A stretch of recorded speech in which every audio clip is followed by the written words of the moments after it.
예, 안녕하세요. 와저스키입니다. 자, 지금 시점에서 이제 코스닥에 대한 언급을 안 할 수가 없겠다라는 생각을 하게 되네요. 일단 제의 어떤 주관적인 입장이기도 하고, 제가 분석하는 부분이기도 합니다. 시작해 보겠습니다. 먼저는 이 코스닥이 어, 이렇게 될 만한 이유가 있나라는 것을 물어봤을 때, 딱히 이렇게 될 만한 이유가 없어요. 지금. 근데 그게 더 무서워요. 이 시점 있죠. 제가 이제 상승장으로 갈 수 있을 것 같다. 이런 시점에서는 여기서도 이제 리스크를 갖고 있었어요. 뭐냐면 중국과 미국의 무역 정쟁이죠. 예, 여기서도 리스크가 있었는데도 불구하고 계속적으로 치고 올라갔단 말입니다. 자, 그러면은 제가 긍정적으로 평가했었던 이유는 뭐냐면 이 주식이라는 건 지지 라인이라는 게 굉장히 중요하죠. 항상 이 지지 라인에서 거래량과 급등이 이런 게 동반이 됩니다. 항상. 그 이유는 그때 많은 사람들이 매수 타이밍 또는 매도 타이밍으로 보기 때문에 그러는 겁니다. 자, 그러면은 1차적으로 지지 라인을 코스닥이 깨버리고 한층 깨버리고 또 한층 또 깨버렸어요. 그러니까 총 여기서 한번 이탈하고 또 이탈한 다음에 여기서 쌍바닥을 닫고 올라왔단 말이죠.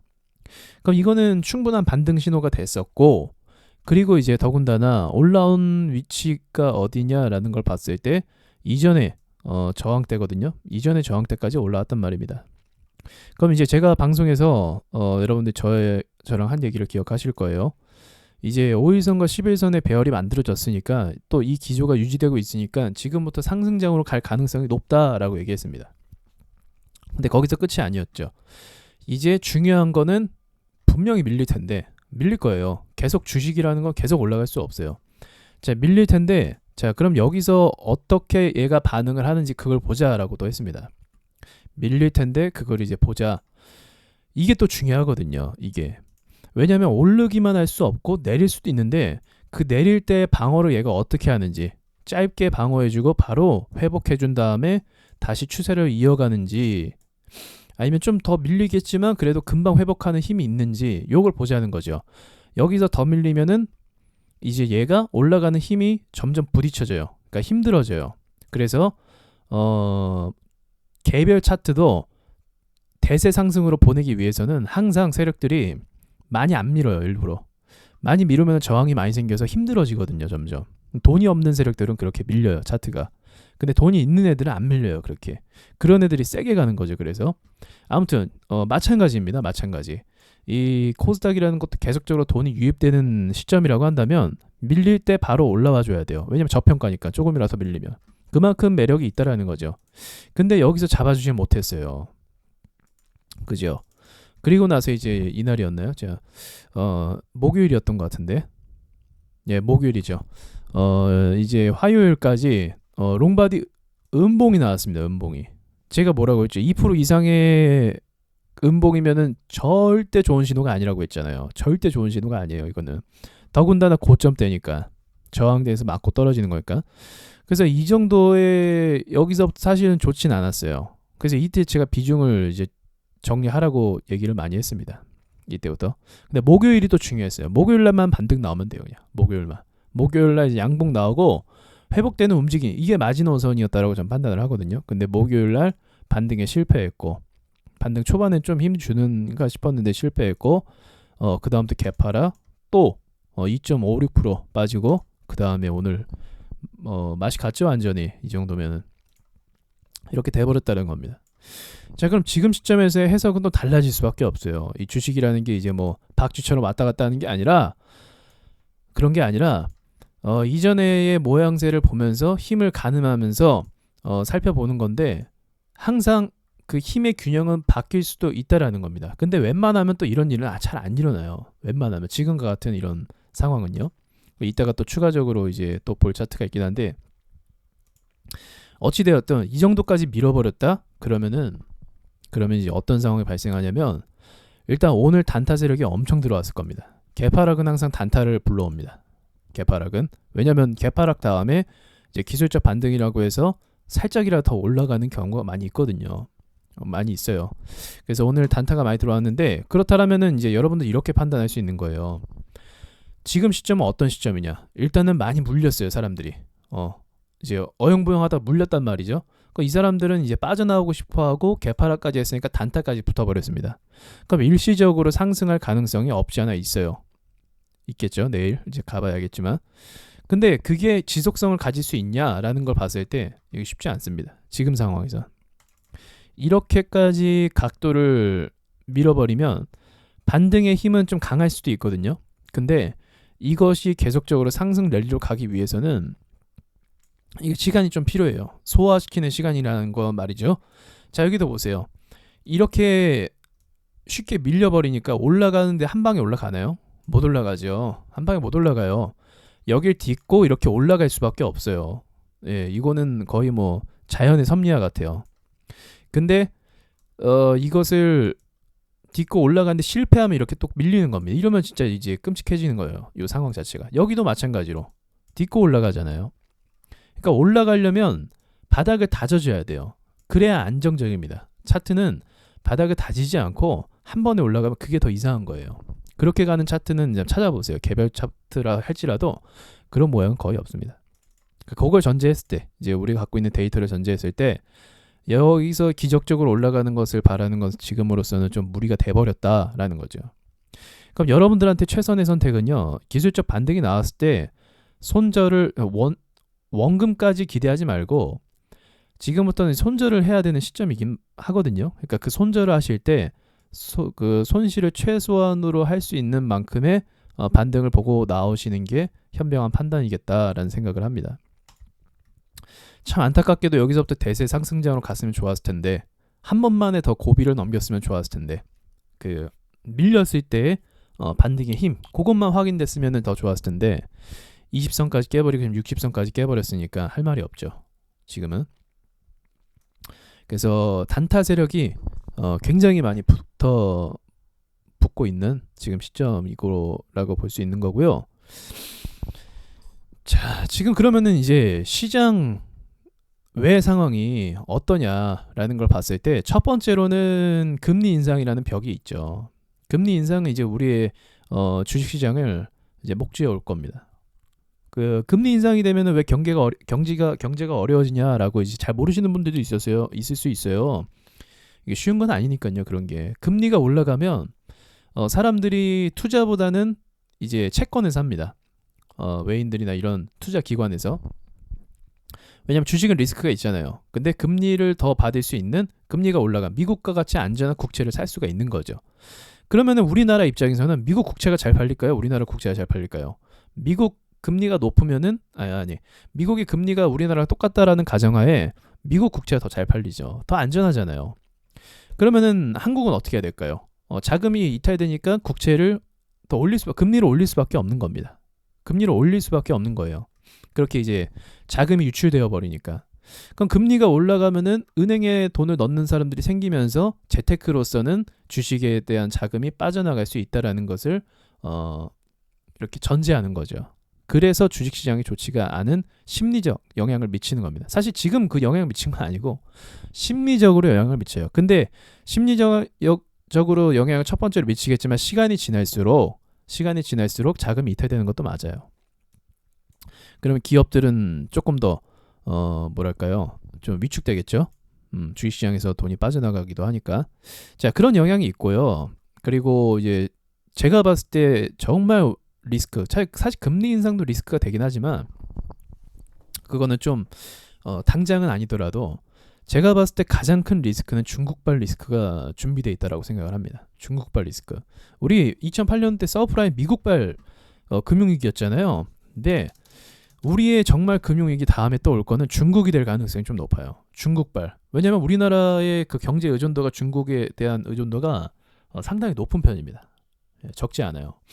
관광이라든지 뭐 와서 걔네가 내수로 뭐 돈 써주는 거라든지 또는 이제 우리가 제조해서 부품을 납품한다라든지 중국과 연관성이 깊게 있거든요. 또 이제 다른 면으로 경쟁적인 부분에 있어서도 중국 애들이 많이 이렇게 우리나라 기업들이 좀 선점해야 될 시장을 많이 또 치고 들어오는 것도 맞잖아요. 가전제품이라든지 뭐 통신이라든지 어쩌고저쩌고 다 그런 거. 아무튼 근데 그런 중국이 여러 가지 어떤 위험 요소를 주고 있기 때문에 야, 중국 경제가 좀 휘청거리면 우리나라도 타격이 없을 수가 없습니다, 여러분. 그래서 중국발 리스크가 있다라는 거죠. 그러면은 객관적으로 봤을 때 이렇게 리스크가 눈앞에 보이는 예상될 수 있는 충분한 예상될 수 있는 리스크가 여러 가지가 있는데 왜 굳이 주식을 해야 되냐라고 묻는다면 저는 그 남북 경협이었어요. 남북 경협. 남북 경협. 남북 경협주. 지금 추세가 완전 죽은 건 아니지만 많이 밀린 상태거든요. 그래서 남북 경협주가 시장, 이제 글로벌 시장에서 돈을 끌어들일 수 있을 만한 충분한 어떤 이슈가 될 수 있다라는 거죠. 제가 판단했을 때는. 그래서 남북 경협주의 무게를 많이 실었던 것도 맞아요, 제가. 근데 지금 경협주가 힘을 많이 못 쓰고 있고 그렇다고 악재가 터진 건 아니지만 힘을 많이 못 쓰고 있는 상황에서 경협주 제외하고 나머지 종목들을 매수한다는 건 좀 리스크가 많이 있을 수도 있겠다라는 생각을 많이 하거든요. 그렇다라는 건 경협주가 끝나면 이제 다른 테마가 또 오긴 하겠지만 야 이게 쉬울까라는 그런 의구심도 좀 든다라는 거죠. 물론 차트가 전개되는 상황을 또 봐야 돼요. 이 코스닥도 흘러가는 상황을 또 봐야 되는 거고. 자 그리고 이제 마지막으로 얘기할 게 지금 시점이 이제 2008년도 서프라임 사태와 많이 유사하다라는 거예요. 많이 유사합니다. 그러니까 오르기 내려가기 전 말이죠. 저는 이제 부디 이 상황과 좀 유사하지 않나라는 생각도 해요. 지금 이제 2006년도 후반이네요. 네, 후반. 이때는 이제 그 상한 제도가 지금보다는 좀 낮았죠. 네, 지금은 30%라서 그 폭이 커갖고 그러는데 이때도 이렇게 급락을 했었어요. 오르고 나서 충분히 급락을 하고 또 이게 기술적 반등치가 얘기하는 겁니다. 이런 게 이제 저점이다 생각해서 들어오는 걸 얘기하는 거예요. 이렇게 그죠? 갭하락하니까 다음부터 양봉 엄청 터지면서 올라오잖아요. 이때 단타는 가능합니다, 여러분. 단타는 가능한데 근데 이게 또 이제 급락을 또 불러와요. 변동성이 워낙 강하다 보니까 이 자금들이 그냥 빠지겠다라는 거거든요. 난 단타로 들어왔으니까 오래 안 있으려고 빠지는 거예요. 왜냐하면 리스크가 있으니까. 자, 이 과정을 이제 소화를 하는 게 또 필요하다고 했죠. 그러면 쌍바닥이 그려집니다. 어쩔 수 없이. 과정이 소화가 되면서. 그럼 이제 소화가 되면서 이제 방향을 정하는데 이제 이것도 마찬가지예요. 여기를 뚫고 올라가기 위해서는 이제 올라오는 것까지 좋았어요. 여기도 이제 과거 차트지만 올라온 것까지는 좋았는데 이제 반등을 어떻게 주냐를 지켜봐야 된다라는 거죠. 똑같은 거예요. 지금이랑 차트는 어차피 다 사람들이 이렇게 만드는 거라서 대부분 비슷합니다. 어쨌든 반등을 줘야 어떻게 줘야 되냐 했는데 이것도 실패했잖아요. 그러니까 이렇게 쭉 빠지는 겁니다. 지금 우리가 지금 이 모양이랑 많이 유사하다라고 저는 보고 있거든요. 이 모양이랑 어때요? 그리고 나서 쉽게 못 올라오죠. 쉽게 못 올라와요. 못 올라옵니다. 이게 한번 이렇게 쭉 빠지고 나면은 시간이 필요해요. 그러니까 지금 시점에서 주식으로 이제 지금 이렇게 된 상황에서부터 수익을 낸다라는 거는 생각보다 쉽지 않다라는 걸 얘기하는 거죠. 네, 만만치 않아요. 이렇게 한번 이제 추세가 정해지고 나서 다시 살아나려고 했는데 또 마찬가지잖아요. 여기도 반등 어떻게 주냐 보죠. 여기는 성공했는데 2차적으로는 또 실패했어요. 20선 깨버리고. 자, 이런 게 계속 반복이 된다는 거죠. 결국은 시장은 이런 게 반복성을 가져야만 또 횡보하다가 오르는 거예요. 네, 나라가 망하지 않는 이상. 그렇죠? 또 오르죠. 그러니까 이런 대세 상승을 위한 어떤 전조가 지금 상황일 수도 있겠지만 이 기간까지 얼마나 더 걸렸나요, 여러분? 보시면은 꽤 많이 걸렸죠. 여기서 또 실패하고 또 쭉 빠졌다가 5월이었는데 내년 5월, 내년 3월부터 이렇게 상승장으로 갔으니까 굉장히 긴 시간 동안 이 횡보권으로 갔다라는 겁니다. 근데 횡보도 그냥 간 게 아니라 중간에 쭉 빠져서 또 멘탈 붕괴되고 그다음 이게 이제 이때 굉장히 또 공포 심리가 발생을 하겠죠. 하게 되고 또 뚫을 것 같더니 또 밀리더니 그 다음 가는 이런 과정들이 이제 소화 기간이거든요. 그냥 바로는 못 올려요. 투자 심리가 그렇게 되기는 좀 쉽지가 않습니다. 자, 그렇다라는 거죠. 그래서 이제 금융 위기가 발생을 하면 이제 글로벌 위기와 이제 경제 위기가 발생을 하면 보시다시피 이때부터는 뭐 기법이든 뭐든 다 소용없습니다, 여러분. 다 소용없어요. 이제 스캘핑만 통하는 시장이 돼버린 거고 이때부터는 그냥 계속 박살이죠. 지지선이고 뭐 세력 주고 필요 없습니다. 세력주도 제가 이때 차트 다 봤어요. 세력 매집 충분히 많이 되어 있는데 계속 내려가요. 30% 40%더 빠집니다. 그러니까 필요 없어요. 그리고 나서 반등 강하죠. 다시 올라온 건데 자, 이 모습을 이 과거 차트를 통해서 우리가 공부를 하는 것도 굉장히 중요해요, 여러분. 굉장히 중요합니다. 자, 어쨌든 지금 상황에서 이제 여러분들이 좀 많이 코스닥에 대한 그 공포 심리가 저는 작용됐을 거라 생각을 하는데, 뭐 지금 시점에서 마찬가지로 올랐다가 여기도 이제 떨어지고 나니까 이제 소화 기간을 또 거쳤잖아요. 네, 그리고 나서 이렇게 2017년도부터 쭉 올라왔던 건데, 이제 이게 또 이제 떨어지면 또 이런 소화 기간이 필요하다라는 거죠. 이게 짧으면 좋겠어요, 저도.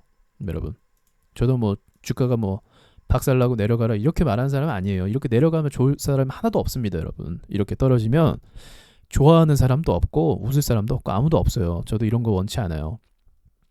근데 이렇게 한번 깨진 이상은 이제 파동을 일으키면서 이 소화기간을 거치면서 갈 수밖에 없다라는 거를 말씀을 드릴 수밖에 없네요. 예, 아무튼 리스크가 눈앞에 보이는 것도 맞는 거고, 또 이제 상승 탈환, 상승에서 이제 반등 탈환에 실패한 것도 맞는 거고, 그러면서 우리가 지금 해야 될 건 역시나 우리도 짧게 대응하는 방법이 최선이고, 종목 하나를 가지고 길게 대응한다라는 건 지금 상황에서는 좀 많은 리스크가 있다. 왜냐면 사실 어디까지 더 떨어질지도 모르거든요. 오늘도 사실은 개파락해서 양봉으로 끝나는 경우 많이 있어요. 근데 오늘은 개파락한 다음에 끌어올리다가 계속 또 매도 맞았습니다. 마지막까지. 예, 끔찍하죠. 그러니까 웬만하면 지금은 종목을 보유하지 않고 정리해 나가는 게 좋다라는 거죠. 제가 얘기했던 것처럼 코스닥이 2% 이상 그 음봉이 나올 경우에는 굉장히 큰 매도 세력이 등장한 것이기 때문에 그 뒤로는 경계를 하고 조심을 해야 한다라는 말이 역시나 이번에도 또 통했다라는 거 볼 수가 있습니다. 그러니까 여러분들 너무 낙심하지 마시고요. 어차피 나라가 망하지 않는 이상은 이 주식 시장이라는 건 이제 바닥을 찍고 다시 올라갈 수밖에 없습니다. 여러분 지금 시점에서 만약 손절을 크게 한다고 해도 제가 봤을 땐 마이너스 20% 정도거든요. 예, 마이너스 20% 크지만 그것을 지금 손절하고 나중에 이 대상승은 아니고 이제 저평가되고 위기가 지나갔을 때 오름세를 보면은 굉장히요, 이 오르는 힘이. 그래서 이때 100% 수익률 내고 이때 50% 수익률 내시면은 복고도 가능하고 또 그 이상의 돈도 벌 수 있다라고 생각하고, 지금은 이제 빠른 판단으로 여러분들이 자금을 줄여나가는 게 저는 옳다라고 생각을 합니다. 누가 봐도 추세 꺾였잖아요, 지금. 그죠? 누가 봐도. 원래 저 한 2달 가까이 최근에 올라왔을 때 그때도 정말 좋았는데, 그 올라왔을 때 그때 그 힘이 이렇게 반등을 한 번도 못 주고 떨어지나 싶을 정도는 저도 몰랐어요. 예, 그 정도, 이 정도일 줄은 몰랐어요. 이건 또 무슨 말이냐면, 매수가 계속 들어왔다라는 거잖아요. 어쨌든 2달 동안 들어오면 밀려도 반등의 힘이라는 거는 작용을 해야 됩니다. 이거는 거의 뭐랄까요?